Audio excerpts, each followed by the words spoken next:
Hello, World Civ 107. Welcome to week 7. And, we definitely covered a whole lot of information that could get really confusing. You did well. And I'm so bummed about the fact, the textbook covers so many important other things that I would like to do more of a discussion about. One, which I'm glad that one student brought up, was the Taiping Rebellion in China. And at some point, I really need to develop a great lecture on this. And I've been looking to find a great documentary on this, and I don't know how come there has not been a documentary or even a movie put out on the Taiping Rebellion in China. It happened around the same time as the U.S. Civil War, okay? It ends up with millions dead, but the wildest part about it is the Chinese man that thinks that he's Jesus' brother, and he mixes Christianity in with the Chinese religion in some very bizarre ways, and even has the Bible incorporated into law, but with all of this really, really wild cosmology in it.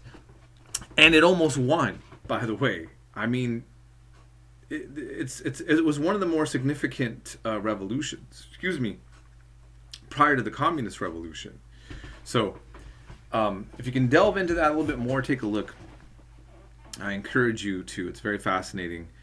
And then also the Opium Wars and the British, how they attain Hong Kong. And as you will know and you'll hear from me, and I'll talk more about later, and I'm always willing to talk about, is I recently was in combined 3 months in Hong Kong in the middle of demonstrations. And the problems that China, the mainland China and Hong Kong have been having, unfortunately, especially recently, have been rooted in the British taking away Hong Kong by force, using it as a post for the opium trade, basically British forcing drugs onto the Chinese, and then returning it over 100 years later. Which leads me then to discuss about where we're going in here. You notice even like the United States forced Japan into trading with Perry coming in with the gunboats. It's funny now that American nationalism and British nationalism are so obsessed with, why are foreigners coming here? That's much of the dialogue, or the whole that it becomes a part of the topic. Whether we're talking about being done legally or illegally, or can we take so many people in the world and we're not going to take in refugees? But I mean, much of the world got opened up by force by Western powers, and this is what I want you to start absorbing and thinking about, and what you see consistently here. And that the British and other European powers started using a humanitarian cause. The name, we're going to end slavery now. Okay, they participated much in a lot of the slave trade. Then they say it's bad, and then go invade and conquer African nations in the name of stopping slavery. So now they're using a humanitarian cause to do this. But what are they really doing? What's the real reason? Maybe some of the Christian missionaries that were against slavery, and actually not maybe, were sincere about wanting to just be a part of the cause to end slavery. But the governments, that's not the issue.